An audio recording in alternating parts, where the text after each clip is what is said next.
Okay, now we have sound. So I'm going to pass this to you, and you can share your article. Okay. Thank you for reminding me.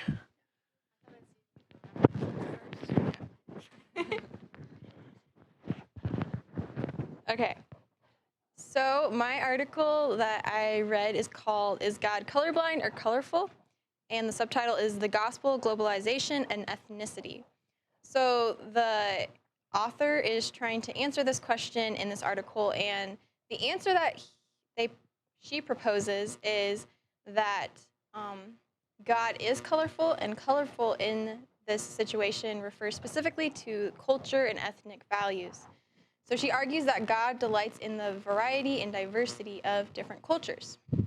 So she starts out her article by looking at a specific culture. She looks at Isabel Ides, who is from a Maka Indian culture, which is a group of people that hunt whales. And Isabel specifically, she weaves baskets and she teaches Sunday school at her church. And so she's just a very good in her culture. She's someone that a lot of people go to for wisdom about things like basket weaving, and she also has a big role in the church. And so the author starts this out by giving us this example of Isabel because she wants us to see what it looks like in a different culture, and she proposes the question, does God care about Isabel's role in her culture, like as a basket weaver? We don't really think that's like, I don't know, that's not really something that we think of as important. So that's kind of like the idea that she starts with in this article. And then she kind of moves into the concept of globalization and just how when you're when you're doing globalization, there's kind of a creative destruction that goes into this. So globalization is really like innovation and new ideas and just new ways of doing things. And innovation often results in the loss of ethnicity and cultural values. So man believes often that in order to progress, there needs to be a new kind of order, and that progression can only come through the destruction of the creativity of cultures.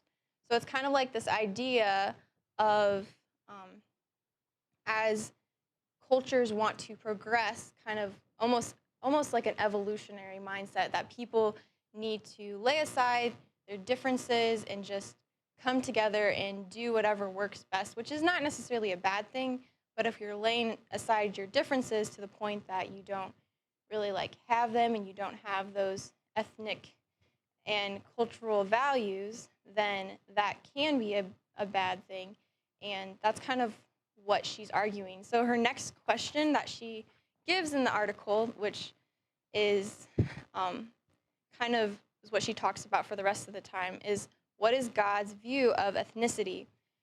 And she says that God created us in his own image, and part of that image involves creativity. And culture is just one avenue in which this creativity is expressed. So she mentioned two different types of realities. One of them is called virtual reality, so what you see on the media, on TV, in music, just in sports. It's kind of this reality that lots of people can see and connect with, and it's just like basically everywhere. And then the other kind of reality is just your ethnic values, your just in and out daily rhythms of life, like your family and your friends and just the smaller social groups. So she was talking about if we are absorbed in the global or virtual level, we will miss out on the real rhythms of nature and society. So just the importance of also having our cultural and our ethnic values and not being so connected with just the virtual realities. So like, for example, some people just become so connected to like social media or Instagram that they don't really have a life outside of that, but that life is not really that real because those people they're talking to, they might message them, but when at the end of the day, they don't have those people at home to connect with. And so just how that can actually be a problem. So she then addresses another concept that I thought was interesting. She talks about when our ethnicity can become an idol. So many people see culture and they look at it as, okay, what this culture is doing, that's not a good thing. Like, that's sinful and that's wrong. And so some people view culture as an idol or something that is sinful. However, she points out that culture is not inherently sinful. Rather, culture is just one avenue in which sin can be seen. So just because someone's culture has some sinful elements to it, that doesn't necessarily mean their culture is inherently sinful. It's just that's one of the ways that their sin is displayed. So she said culture contains sin, but ethnic pride doesn't equal sin. So one of the examples that she gives it to kind of help us picture this is of a high school graduate. So like your parents, you're going to see your son or your daughter graduate, and you just have a lot of pride for their accomplishments because you know all the things that they had to do to get to that point in their life. And that's not necessarily a bad thing to have pride for your son or your daughter graduating. And it's kind of that same idea, like we can be proud of our heritage and just who we are in our cultural background. And that's not a bad thing, as long as you don't make that pride an idol in your life. So she also mentioned that ethnicity is not the highest good, it's just one good from God. So it's a good thing, culture, and God created us to be creative people, to have different cultures, and that's not a bad thing. But however, we do need to keep it in perspective of the Christian worldview. Then she kind of had some application thoughts, just how we can use this for missions and just our daily lives. She mentioned 4 different thoughts. The first one is affirm the local. So we can learn to love the local cultures around us, and we can encourage them because it's not bad for them to have their own local cultures. And just also, God does speak every language, and so you can see that just in how many Bible translations there are. And so God does speak every language, and our language is not the most superior one. And we also need to be careful that we don't focus so much on our own culture that we're not able to relate to other cultures. Another application she gave was be pilgrims. And so cultures are continually changing, so we need to be careful that we're not stereotyping or just thinking that we know everything about a culture, and we need to respect the way that people identify themselves, because within different cultures, different people identify themselves differently, so just be respectful of that. And also, she mentioned for the third application that we just need to build bridges, so the gospel links us with the global world, because the gospel is not something that is confined by a culture. And so globalization, she mentions, tells us to get rid of culture and unite in one way of living. The gospel, however, comes into our ways of living and points us towards Christ. So just because someone's of a different culture than you does not mean that the gospel cannot reach them. And the final application that she gives is we need to nurture ethnic churches. Culture is often linked to worship, and just because the way that one culture worships is different than your own does not mean that that is sinful. And we just need to help them out and sometimes encourage other brothers and sisters in Christ, even if they have a different culture than our own. And that is the conclusion of my article that I read. Good. Well, that's a neat article. You did a really good job. Thank you. All right. Just a random question. Do you guys think that had it not been for Babel in Genesis 11, that we would have a variety of cultures and languages today?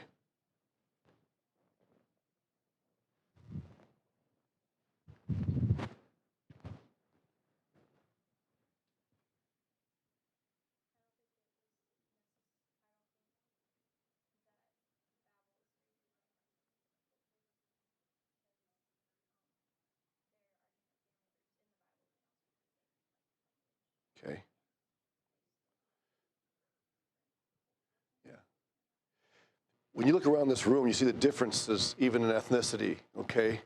Characteristics, physical characteristics. You realize that God created Adam and Eve with all of that inside. So it was God's intention, I believe, from the very beginning for varieties to emerge. Things happened differently at Babel because of the problem of sin, but I don't think that we should conclude because of that if Babel had never happened or something like that, that we would all be the same and would all speak the same language. I know that in Genesis 11 it says at that time everybody spoke the same language. So you almost get the impression that the reason that we have a variety of languages on earth today is because of Babel.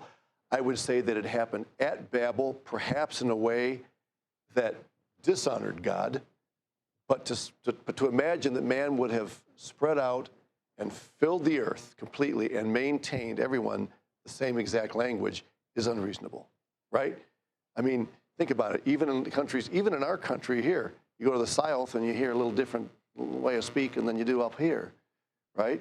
In Japan, I'm sure that people speak differently in some regions than they do in other regions. Peru, I mean, look at Spanish in the world today. How many, So I don't think that the existence of languages and ethnicities is sinful, and then that's one of the points that she makes. The way it happened at Babel, obviously, was a result of rebellion. But and you could perhaps say that God speeded up the process a little bit because man was determined to stay together and not to spread out in obedience. So interesting article. Very well done. Thank you. All right, who's on for Tuesday? We don't meet again until Tuesday. Okay, Val, you'll be on for Tuesday. And would you believe, as I was walking over to class here, okay, today, I remember thinking, okay, we have a presentation today. And I don't know what it is that's going on in my head, but this happens every year. I get there and I pray and I pull up my PowerPoint and I'm ready to go.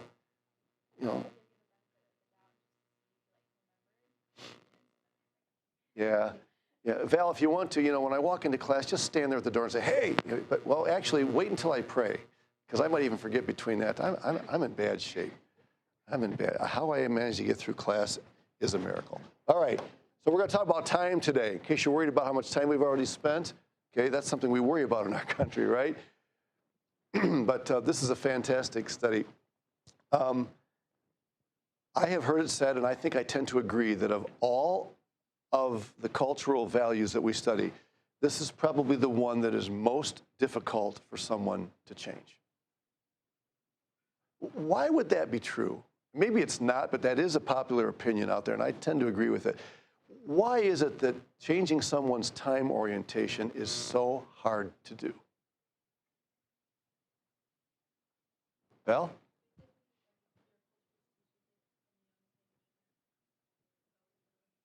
Okay, it's embedded, although would that not also be true of other cultural values? You're right, it is grilled into us. Okay, it does. In what way, and this is for anybody, I'm not drilling you here, but in what way does time affect everything we do? Maybe that's too obvious a question. Go ahead.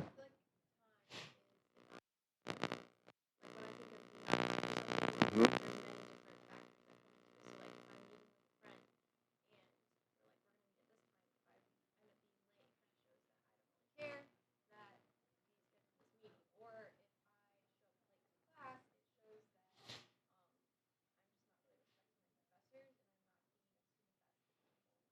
Hmm. Okay. So relationships are immediately and profoundly impacted by the way that you treat your time and somebody else's time. Pam, were you going to say something? Join a club.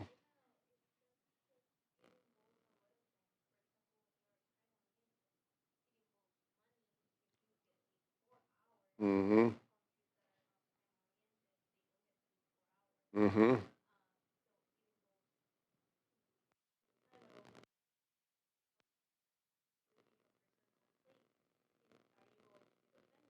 Mm-hmm. Mm-hmm. Yeah. We are very sensitive to this issue of time. And as you said, in some cultures, time has a price tag on it. It's worth money. And what you do with that is, all right, good, good. Anyone else want to contribute to that? But we're going to jump in here, but I just wanted to kind of get the ball rolling with a few thoughts coming from you guys. So we're asking the question, what time is it, or do we even care? Okay. I know you guys care because it's almost lunchtime.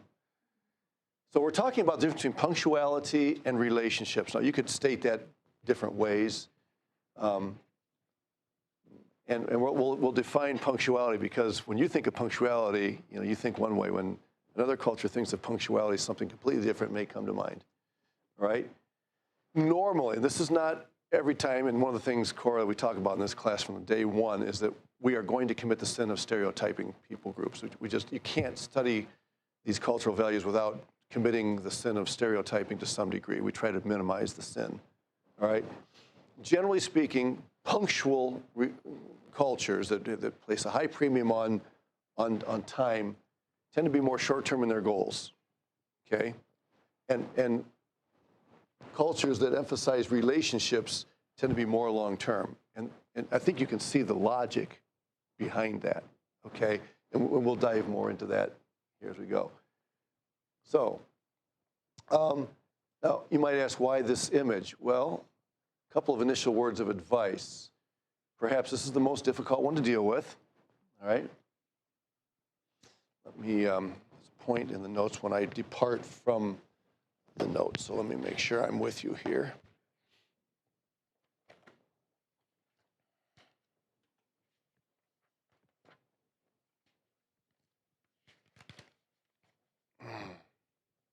Okay, and B, we're not going to change people's orientation on this, at least not very easily.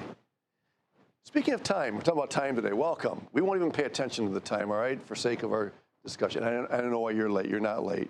You have a legitimate reason. Why the pin? Well, what does the pin do?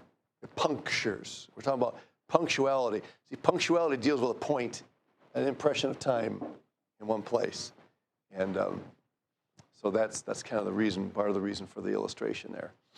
All right, so let's compare these two side by side in the following way. And there's a graph in your notes. Punctuality and competitiveness go together, all right? And that makes sense. Usually people who are very competitive are also very sensitive to time, especially if you're running a race. But low uncertainty avoidance, okay? People who are very punctual tend to be more high risk. They will risk relationships or other things for the sake of meeting a deadline. And they also tend to be low power distance, okay? And they tend to be more individualist, okay? Whereas, and you can see the contrast, relationships tend to emphasize cooperation, high uncertainty avoidance, high power distance, and collectivism. Okay, now, I left you little blanks, right, on each side of the graph there. So T is for time, P is for people. Where would you put those letters?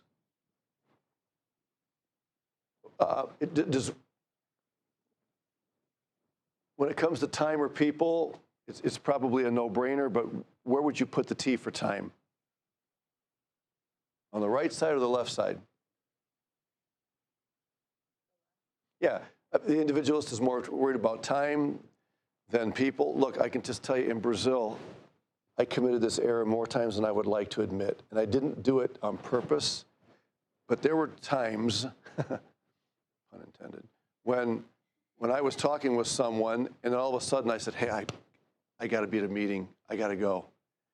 And they would be very gracious. Say, hey, no problem, But inside, without me even knowing it, they felt hurt because the clock was more important to me than they were. Yeah. But on the other side, I'm thinking, if I'm late for a meeting, I'm disrespecting the person that's going to be waiting there. You know what happened? I'd get there, and the other person wasn't there waiting after all, because that person didn't worry about time, and they were going to be late to the meeting. So I can't tell you how many times I rushed to get somewhere only to find out that they weren't ready to start for another half hour anyways. And so why was I so worried about being there punctually? Because it's ingrained into my psyche, part of my culture. All right, yeah, and so the P for people goes on the blanks on the right side. It's pretty obvious. In a collectivistic culture, it's going to take longer to get things done than in an individual's culture. It's just the way it is. You have to depend on a lot of people, and so on. So anyway, that's just there for. So let's define this. Have you ever tried to define what time is? Give me your definition. What is time? This is not in your notes. This is a little diversion. What is time?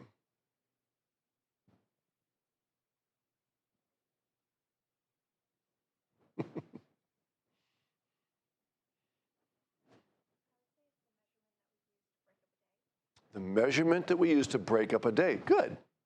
Good. Somebody add to that.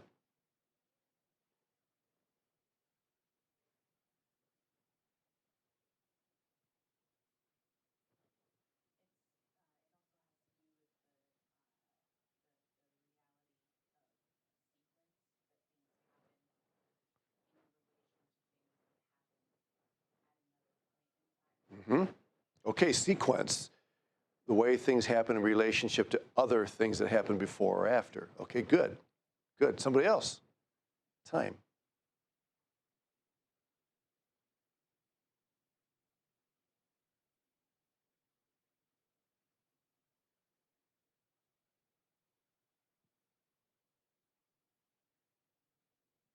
It is tough to nail it down. You guys gave some good ideas here.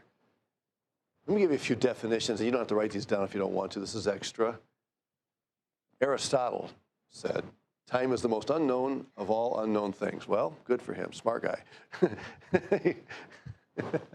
Doesn't help us, but at least he's being honest, right? Okay, time is what prevents everything from happening at once, sequence, right? Do you ever hear somebody say that God lives in the what? In the eternal present. You ever hear that? Somebody say that God lives in the eternal present. For God, there's no past and there's no future. What happened 1,000 years ago is just as fresh in God's mind as what's happening today. So yeah, I personally am a little uncomfortable with the idea that God lives in the eternal present. I mean, there's a sense in which we all do. I'm living the present now. Oh, now I'm in the present 5 seconds later. Oh, I'm living in the present now. And what I said 10 seconds ago is already past. So, there's a sense in which we all live in, but not everything happens at once. It's a continuum that lacks spatial dimensions. What two things do we talk about that God created? We live in a realm of time and space, right? Yeah, before the creation of the universe, as far as we know, and we're speculating a little bit, there was no such thing as time and space, at least as we understand it now. And so those two go together. Space says where it's going to happen, which is not in the same place, and time says when it's going to happen, which is not the same moment. Both of them present it's a fascinating study. The continuous passage of existence in which events pass from a state of potentiality in the future through the present to a state of finality in the past. There's that sequence idea again, Grayson, that you were referring to. Okay? Here's another one, a non-spatial system in which events appear to happen in irreversible succession. You ever watch Back to the Future? How many times have you watched a movie where somebody is trying to mess with time? What's that one that's kind of an old one, kind of something is cheesy, but a Moment in Time, what was that called? It's where the guy that played Superman goes back and he meets a girl in the past, but she's an old lady at the beginning of the movie, but he's able to go back into the 1800s and find her when she was young. Or the one where you go to the mailbox, he finds letters that come from the past. Okay, I mean, man has done all kinds of things to try and somehow overcome this irreversible succession of things. Okay. Uh, a clock is a representation of time. Okay, it tells us the time, but and I would like to do more study on exactly where the idea of hours, minutes, and seconds come from. That's a fascinating study as well. But all right, now here's another question just to make you more hungry. What is eternity? Let me give you two options. You tell me which one you like, all right? And again, this is not in your notes, okay? Eternity as a timeless realm. So some people would say eternity is the complete absence of time, okay? No time. Without succession, duration, or sequence. In this view, there is no before or after, and the past, present, and future, as we think of them, all exist together in an eternal now. This was the view of the early Christian theologian St. Augustine, and before him of Plato and the Neoplatonists, okay? Now, here's another one. First one says there is no time. There wasn't. But eternity here is never-ending time. So yes, there is time, but it just never ends. Eternity is never-ending time without beginning or end, but nevertheless time as we normally think of it, with duration and succession from the past toward the future. Such a view is held by Aristotle as well as many early Christians before St. Augustine and even the early modern philosopher John Locke. So what do you think? I'm not going to take a ton of time for this, but which one makes more sense to you? The eternity is the absence of time, or eternity is limitless time? Graceland?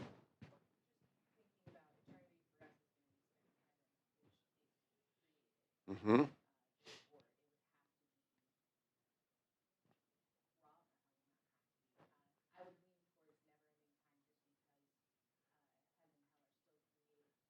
Okay.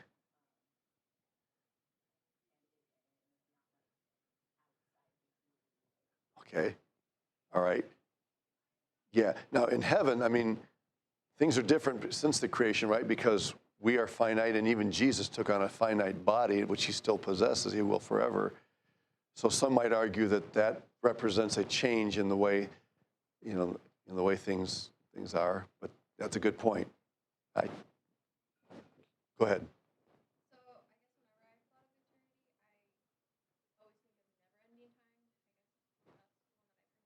Mm-hmm.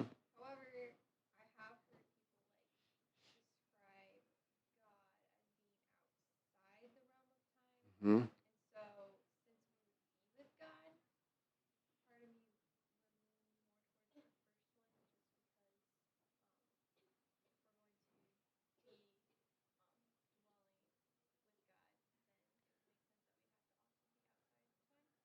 Okay, it makes sense. If we're going to be dwelling with God, God's outside of time, then we would step outside of time to dwell with God. That idea. Now let me just throw a monkey wrench at you. Revelation 21, the tabernacle of God is with men. The New Jerusalem comes down to the new earth. And God says, they will be my people and I will be with them. So that statement is not that they're going to be with him, which they will, but that's stated that God comes to the new earth to be with them. You see, I understand. I understand, and you're right. We will be with God, but the way it's stated in the Revelation is that God comes to this place of time and space, and He dwells with us. But it is complicated. There's no doubt. Yeah, Graceland.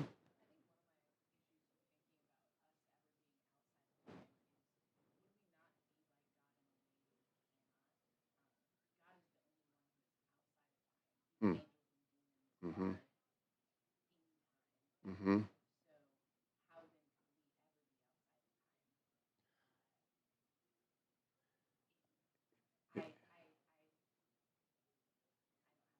Yeah.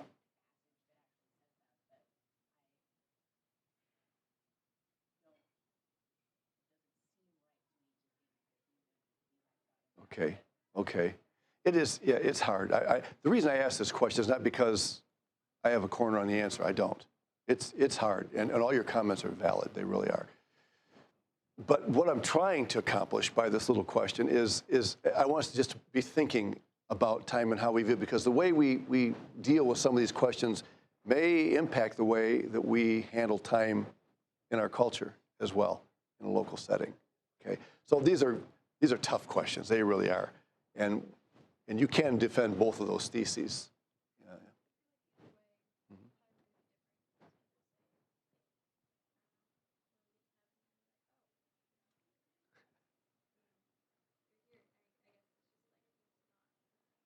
right.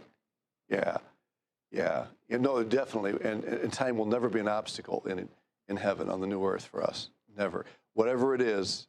I mean, if those passages talk about a different fruit coming out each month on trees, if that refers to the eternal state, then we have a proof text that time will continue to function for us.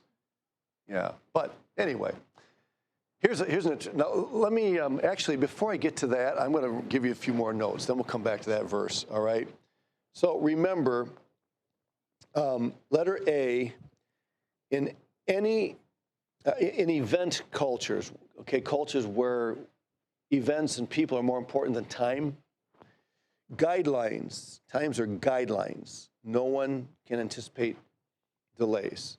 Now, that's a very important foundational statement.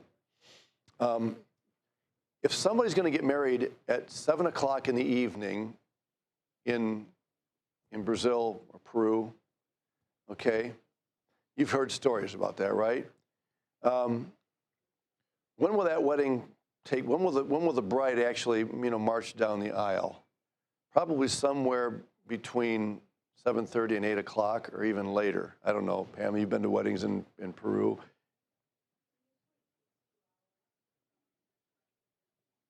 Okay.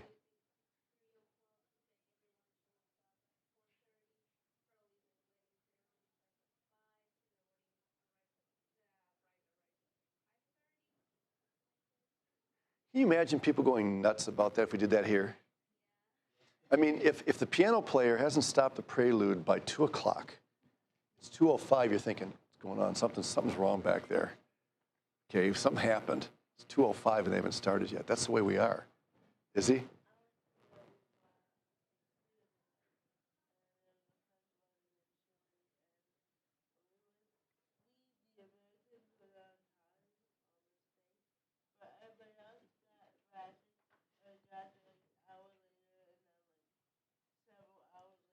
Mm-hmm.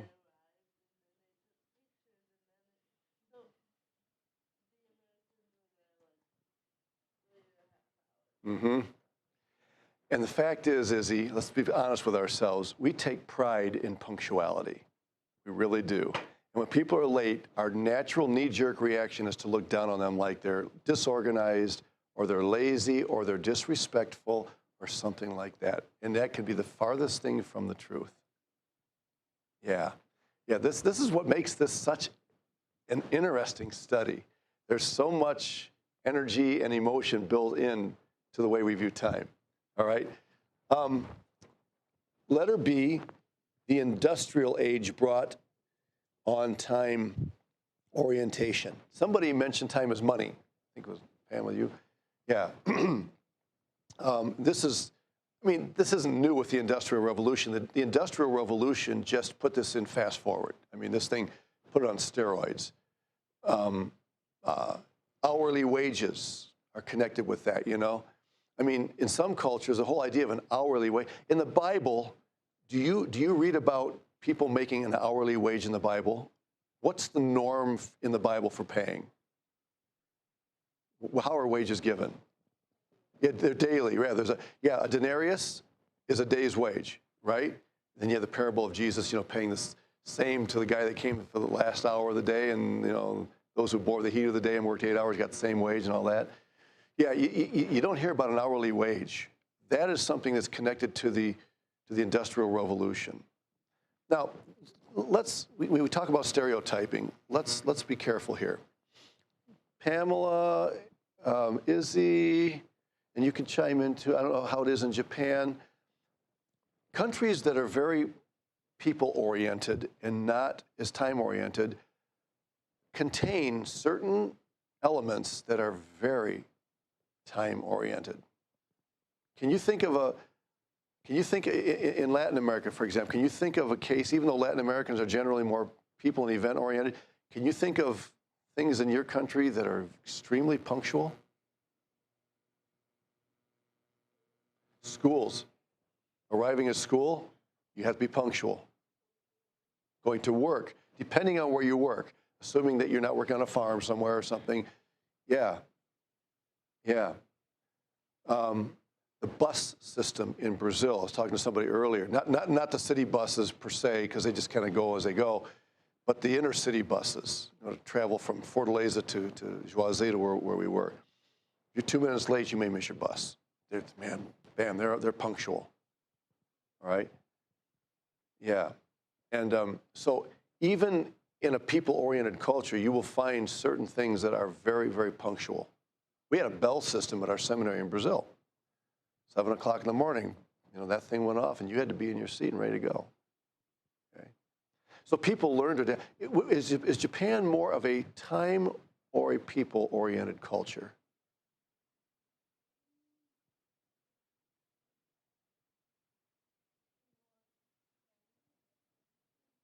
Okay.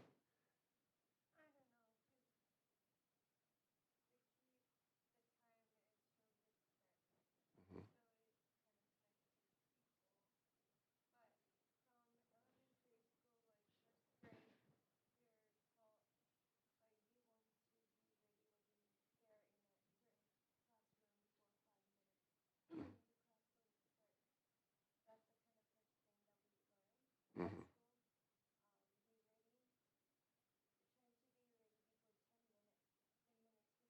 Mm-hmm. Mm-hmm. Interesting. But that's to show respect for the teacher. You're there early. Lana just made a very insightful statement. I'll get to you just one. She just made a very insightful statement. She said, sometimes people are punctual, they're time-oriented because out of respect for people. So this dichotomy between time and people may, to some degree, be artificial, if you get my drift. Because the reason somebody might want to be punctual is because they don't want to disrespect an individual. So they're not necessarily mutually exclusive ideas. One may feed the other. That's a very good point. Cora?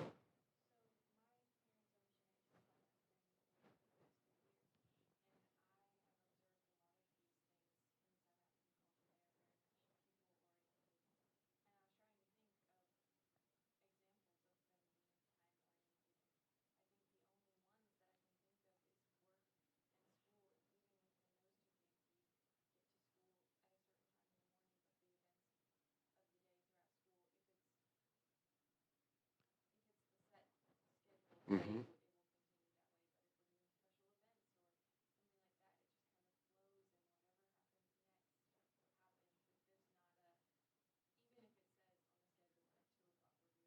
Uh-huh. Yeah. Uh-huh.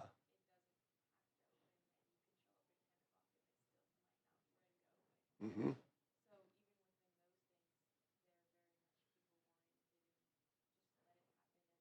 Interesting. Now, South Africa. Okay, what city? Now, would that be more rural or urban where you are?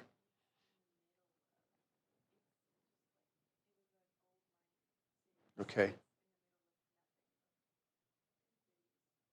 Okay. Because South Africa, compared to other African nations, is quite a bit more advanced in general. That's why I was asking, were you in, the more the urban center where it would be a lot more technologically advanced, or are you?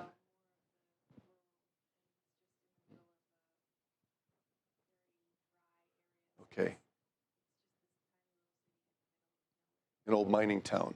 Yeah, interesting. So if you went in Johannesburg, for example, you might find that even in schools that would be a little different. Yeah. There's a very good example. I appreciate you chiming in. I didn't realize that you were in South Africa. That's really cool. Have you met Sam Peterson, Sam and Jordan Peterson here?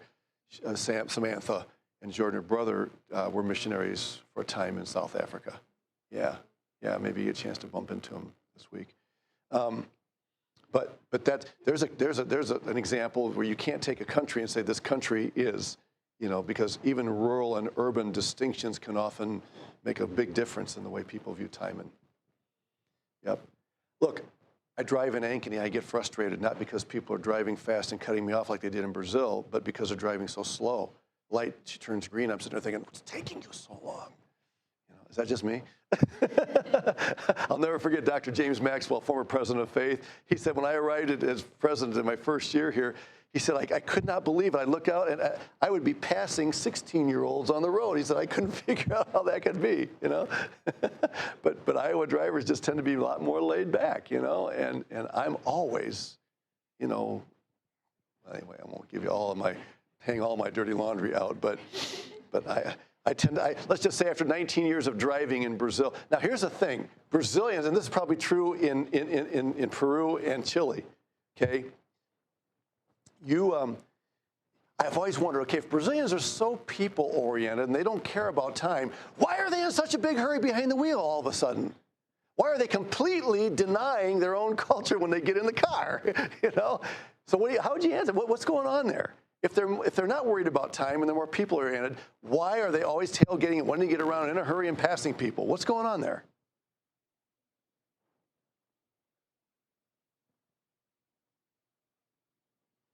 The Japanese don't drive that way, do they? They're very polite on the road. Yeah, that's good. I can handle. Yeah, that's. But man, Brazil. And I mean, and when the light turns green, you can't even get your foot off the brake and burp. They want you to go. I'm thinking, supposed to do? You want to be halfway through the intersection, but So how do you explain that if they are people? Is that the way they drive in South Africa too?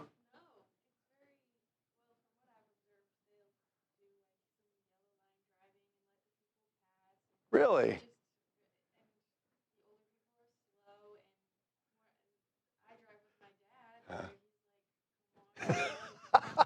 I feel his pain. Interesting. Oh man. Oh wow. That is different. That is really different. So what's going on in Pam?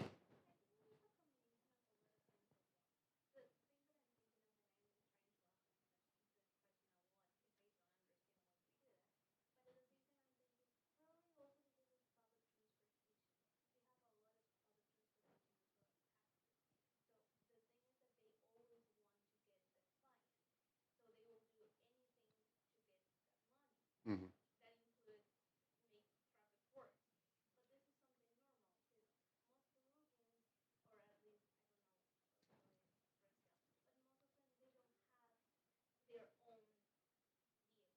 Okay. Mm-hmm.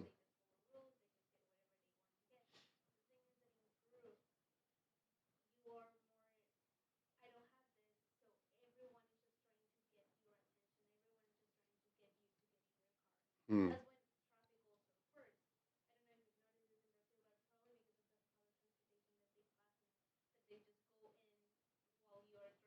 Mm-hmm. Right. Yep. Yeah. That's true. That's good. That's a good point. Yeah.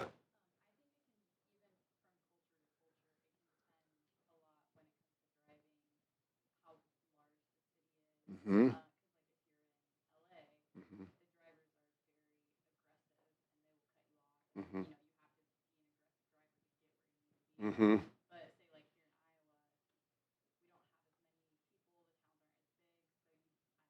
Mm-hmm. Yeah.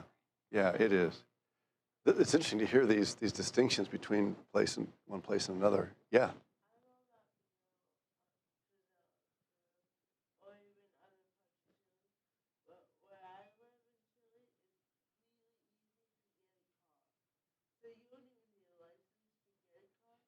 Half the people driving in my city don't even have a license. 12 years old. So, yeah, that's what's going on. Yeah. That's why people in my city drive so Yeah. bad. No clue. You've all heard it said that in India, for example, the lines on the road are just decoration. I think part of the issue in Brazil, at least, I can't speak for the others, but I think part of the issue in Brazil is not that they're in such a hurry, but it's the macho image. The men, they're very proud of their manliness, and you get in a car and to dominate other people on the road, just strokes your ego. Okay, it's a macho thing. It's not that they have to be somewhere in a hurry. They'll get where they're going. They'll pass people and get where they're going, then just relax. And what was the big hurry? It's macho. It's the image. It's the being it's a competitive part of their makeup. Interesting. It's all very, very exciting. Okay. Let's get to speaking of time, we ain't never going to get through this. Okay, here's some verses. Here's time and eternity together. See that? God made everything beautiful in the right time. but he's also put eternity in our hearts. So this is part of our problem. We live with the concept of temporal existence and eternal existence all at the same time. How do we do that? The grace of God.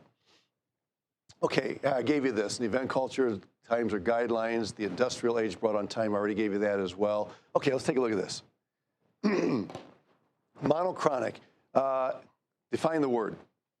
So it's a compound word. What's it mean? One time. Mono is one, chronos, time. Polychronic? Many times. Poly, many, yeah, poly. Okay. So the Western culture obviously is monochronic. This may not make any sense to you at all. Say, what in the world is that? Okay. This makes perfect sense. Okay, you have your schedule, 7 o'clock class, 8 o'clock class, 9 o'clock chapel, I'll get my break afterwards maybe, and then you got another class, and then you got, okay, that's the way we function. In a polychronic culture, Westerners really, really, really suffer because, well, you say, what is this? Well, what's happening here is that rather than things happening sequentially, everything happens sequentially, right? Ultimately, everything happens sequentially. But we're not talking about the way things happen. We're talking about the mentality, the way people think about things happening. In a polychronic culture, people aren't so concerned about this happening, this, and then after that, and then after that, and then after that. Okay? They're thinking more conceptually about a group of things that needs to get done. And so the concept of what needs to be done is more important than the exact segment of time in which that happens. That makes sense? You ever hear somebody here say, you know, the best way to develop discipline is you determine I'm not going to start another thing until I finish the first thing. You ever hear that? I've got to discipline myself. I'm going to finish this task before I start the next task. That works okay in a sometimes in a monochronic. Polychronic culture, forget it. It's a foreign language. It means absolutely nothing. Okay, let me give you an illustration here. Okay, so I'm going to have breakfast with Ronaldo at 8 o'clock in the morning. Okay, and then at 9:15 I have a meeting with the architect, and at 11:30 I got to pick up an order at Staples, and at 12 o'clock there's a staff lunch scheduled. All right, and at 1 o'clock I'm going to be studying for a lesson at church, and at 3:30 I have to buy paint for the church. And then at 7 o'clock is the church service. Now that looks like a very nice day, right? A lot of variety, well organized, and you know if you manage to get through all of this without a hitch, you go to bed at night and say, "Man, it was a great day," right? Great day. And when you say it's a great day, what are you saying? I got all those things done. Check, check, check, check, check, check, check. Right? Now, synchronous time, and you guys are all familiar now with synchronous and asynchronous, right? Because of Zoom and all that, you know. Synchronous time is time that works together, okay?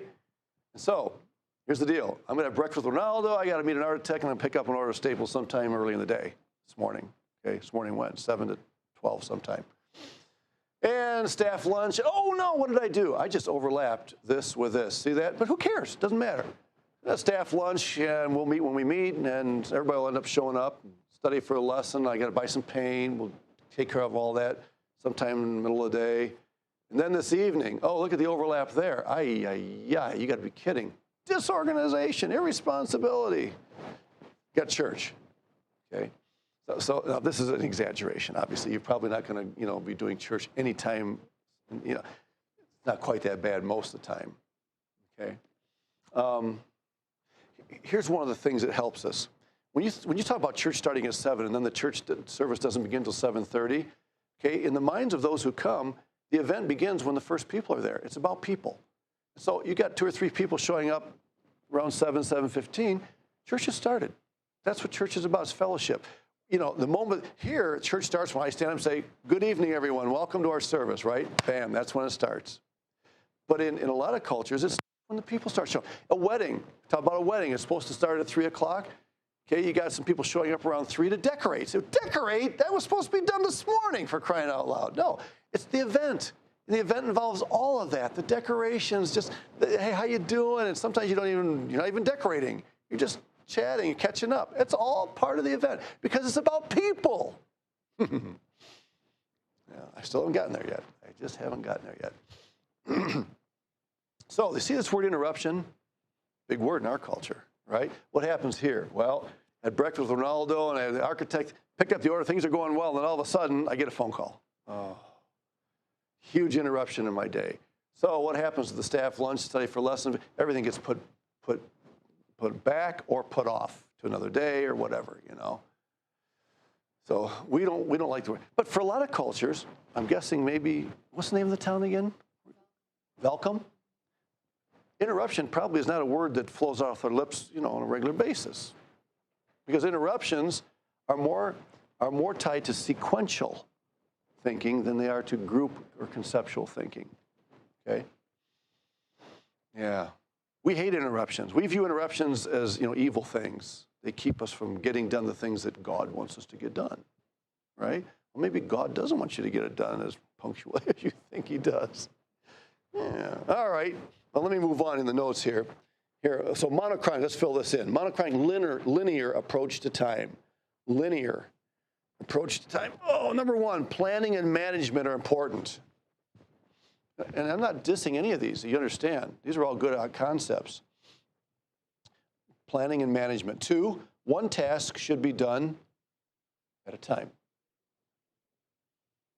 That's kind of awkward, but one task at a time. Three, work tasks and personal tasks are kept separate.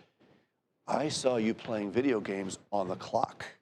You don't do that in our culture. You get caught doing something, you're calling a friend of yours to set up a golf outing on work time, you can get fired for that, see? Because everything's sequential. And again, that's good in a situation like that. Four, punctuality is an important measure of good stewardship. I want to talk about punctuality again in just a little bit. Did you notice what I said? Just a little bit? I'm trying to relax. All right, the focus is more, number five, individualistic. Obviously, the fewer people involved, the more I can get my sequence accomplished. But the more you get people involved, the more chances there are of interruptions. Okay? And then six, it is a task-driven orientation. Task-driven orientation. Polychronic, on the other hand, letter C, number one, work lives and personal lives are more, what's a good word there? Yeah, integrated or intertwined. You can choose the word that you prefer. Right. The more integrated, intertwined, that idea. Two, multiple responsibilities can be fulfilled. Huh? At the same time or simultaneously, if you want the big word. Now, see, I'm at the store. I go to the hardware store in Brazil, and I found something I want. I go up to the counter. There's one guy ahead of me. I think, oh, good. I said, wait for one. Somebody walks in and says something and talks to the guy, the owner, and he steps out and goes and helps him. I'm thinking, wait a second, buddy, you should be getting in line. How audacious can you get? See, to disrespect. And by the way, I'm an American. You're a Brazilian. Ooh. You think I ever struggled with that? I did. I would be dishonest if I said I never struggled with that superiority complex that's so easy for the Western world to impose on the rest of the world. And I never did come to fully appreciate this. But fact is, that guy had no intention of disrespecting me. It's just that he knew the guy there. He bought things there all the time, and he came in and he knew it was only going to take a minute or two for him to do what he needed to do, right? So he never thought of it as, he's putting me off or he's disrespecting me in some way. And I'm just telling you, I really, really, really struggled to accept that. I just had a hard time with that. My accusing finger was always doing this, and he never intended that. I'm not saying he never intended it, but generally not. Okay, number one, intertwined. Number two, at the same time or simultaneously. Number three, the daily routine appears disorganized. It appears disorganized, but it's really not. Thank you, Nina. See, sometimes, how do you define organization? Do you define organization about how many things you get done or by how many lives you impact? And sometimes, if organization is more geared to how many lives I can touch and impact, that may appear to be very disorganized to someone who's viewing from a task-oriented perspective. 4, responding to people trumps efficiency. Responding to people trumps efficiency. Wow, man, that's huge. Can you think of an example in the Bible where that happened?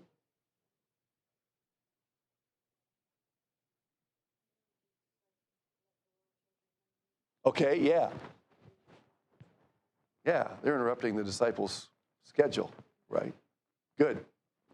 Yeah, Val? Or, yeah, this girl's dying or she just died or whatever, she's at the point of death. And Jesus is going, urgent situation. And this lady that's had this for 12 years, can't wait a few more minutes or a few more hours.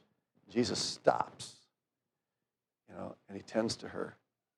And then he goes, and as a result, of course, he raises the child from the dead. But yeah, there are examples like that in the scriptures. 5, module classes are hard to dedicate as the only priority for the week. How many of you have done a module class without multitasking? Don't raise your hands, okay? I don't even want to see. I have a hard time with that. If I have a module to do, my tendency is to want to, okay, I'll listen to the lecture on, 2.0 speed while I'm, trying to read something. Never done that. You guys don't even understand what I'm talking about. I know. All right, number 6. The most extreme examples are in Aboriginal and Latin American cultures. Aboriginal, like New Zealand and Australia, those some of the native inhabitants of those areas, and Latin American culture. Aboriginals, A-B-O-R, A-B, original. All right. Number 7, France is more polychronic and annoys Germans and Americans. Now, they're neighbors. The French and the Germans are neighbors, and yet very, very different in their understanding of time. What are Germans famous for? What do they manufacture, at least historically, have been famous for manufacturing what? Huh? Alcohol? Well, yeah. Yeah, you're right. They do a lot of that, yes. Yes, I hadn't thought of that, but you're right. Clocks. You guys are familiar with the German clocks? Now, you talk about Swiss clocks, too, but Germans historically have made some of the best clocks in the world. And they're very concerned about time, and they make their clocks precisely. Okay? Yeah. All right. Letter number 8, nonprofit groups seem to be more polychronic. Now, this is one of the problems that missionaries have. If I'm supporting a missionary as a Westerner, okay, and that missionary goes to a polychronic country where things just don't get done as quickly, I, as a donor, may be tempted to think, man, I'm going to support somebody else where I can get more bang for my buck. I want to see results. Donors that come from the Western world tend to want to see immediate results. They want to know that their investment is producing something, right? And so normally, nonprofit organizations that aren't expecting a return in the same way tend to be more of a polychronic mindset. Let things happen. They understand that the results aren't going to be there. Yeah.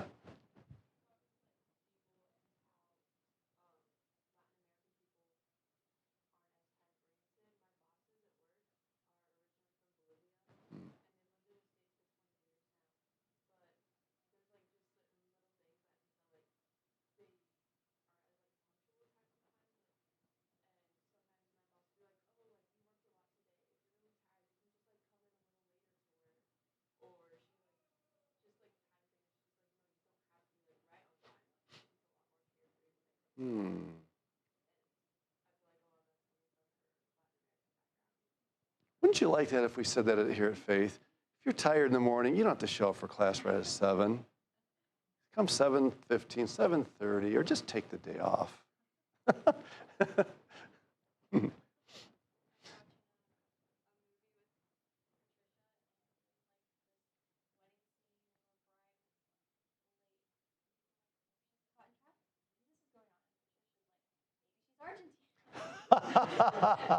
Yeah. Yep. We always think of the worst, don't we?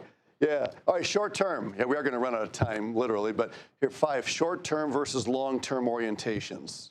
Okay. Let me just give you a few points here. Notice in parentheses here, Anglo cultures such as the US, the UK, and Australia are short term. So A, the US has little patience for long-term cultures. Now Japan, Lana, I'm guessing would be more of a long-term culture. They're an ancient culture, but at the same time, industrially, they have learned to be very short-term. Deadlines for auto industry and things like that. I remember Pastor Randy telling me once that the Japan culture was unique in this way. They could be very collectivistic and very long-term culture in their roots. But when it came to the need for manufacturing cars or electronics, they had learned how to be very short-term and punctual at the same time. So it's unique that they're able. And there are other countries that are the same way. When they're at home among their people, they're much more relaxed and long-term. But when they're at work, they know how to flip the switch and get the job done. That happens a lot in cultures like that. B, Confucian cultures are very long-term, okay? China and surrounding countries. Long-term, and they value perseverance, thrift, and high natural resources.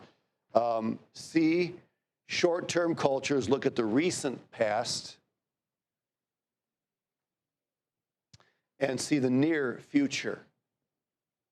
That's typical of the United States. I told you we went to England and visited the Tower of London, and we had this, beefeater, they call him. He's a former soldier at Buckingham Palace, and these guys become tour guides when they did retire, and they just love to blast the Americans. They have, they're big and loud on purpose. It's part of the show. It's a lot of fun. And he said, "All right, where are the Americans here? Raise your hand, you Americans." He's a great big guy. Yes, I mean not just big, strong. So we raised our hands. Okay, let me ask you a question. He had just gotten done telling us about an object sitting over to his right that was it was from 1100 A.D. In England, 1100. He said, "I got a question for you. In the classroom, after you spend 2 or 3 hours studying American history, what do you do for the rest of the semester?" Ha ha ha ha. And we're all just kind of, you don't say anything. So what was he saying? He's saying, you Americans think you're such big stuff, and you got 200 and some years to go for. Look at the time. Japan, China. Think of the longevity of those countries and all that they have to talk about. And here, here we are, little American brats. Of course, they just love to tease, and that's part of the show. They do it. They don't do it to. They do it to get a laugh, and they do. And afterwards, I thanked him for the tour. I really enjoyed it. But that's the idea. Okay. D, short-term cultures are quicker to spend money. Why? Because we want short-term goals. We want a quick return. So we'll spend money in order to see that quick return. And then E, most donors coming from short-term cultures most donors come from short-term cultures and stop giving when things don't happen quickly. Now, that's not always the case. We found as missionaries, we were in Brazil, and we found that churches were very patient, understanding. They knew that things didn't always happen as quickly as anybody would like them to happen. All right, number 2, the 2/3 world in the West. A, 2/3 world, the blank there is 2/3. It tends to be more event-oriented. We've seen that. Just people and events are more important than punctuality, yeah. Most donors come from short-term cultures and stop giving when things don't happen quickly. So A, 2/3 tend to be more event-oriented. West, letter B is the West. The West tends to be more time-oriented, as you would expect. And then C, this is interesting, the gap, letter C, the gap between these two appears to be gradually closing.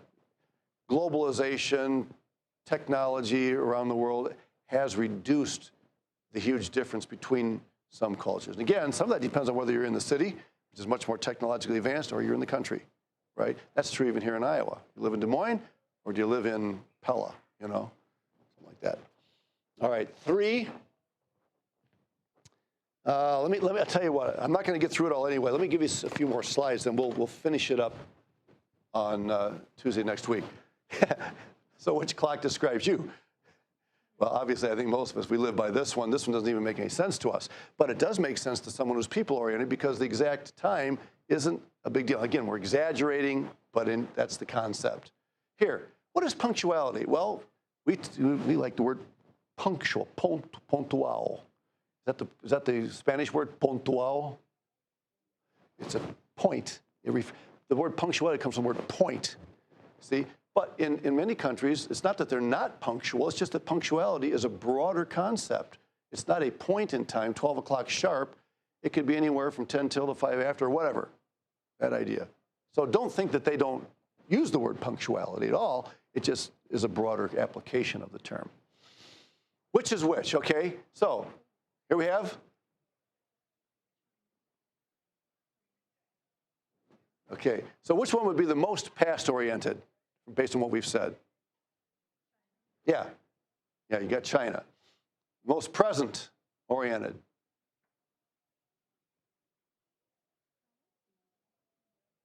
France would be probably the more balanced one. And the U.S. is very much future-oriented. I mean, yeah, we have to deal with the present, but we're always thinking what's coming because things change. Just look at the way things have changed in the last 20 years.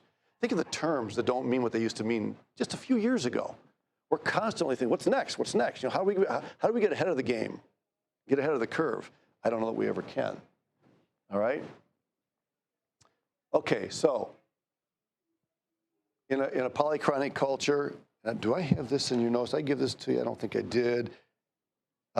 This is actually extra. Let me just throw this at you and we're done. It's okay to even expect it to be late. In some cultures, if you show up on time, it's disrespectful. Yeah, think if I'm the leader in certain cultures and I show up for a meeting, I'm actually kowtowing to you. But by being late, I'm actually showing you my superiority by making you wait on me. It's a gesture of your respect to me by me coming in late. For me to come in early to meet you, I would be degrading myself. Okay, and then it takes longer to get down to business. Now again, what do you mean by business? If people are involved, if you chew the fat more and talk, then it's okay. Now, I'm going to be very Western. The clock has not even struck 12:15 yet, and I'm going to let you go. Bam, we're done. See that? It's a lost cause. Cora, thanks for joining us. Nice to I hope you can meet Sam and Jordan. If one of you gals could introduce them to Samantha, it'd be great.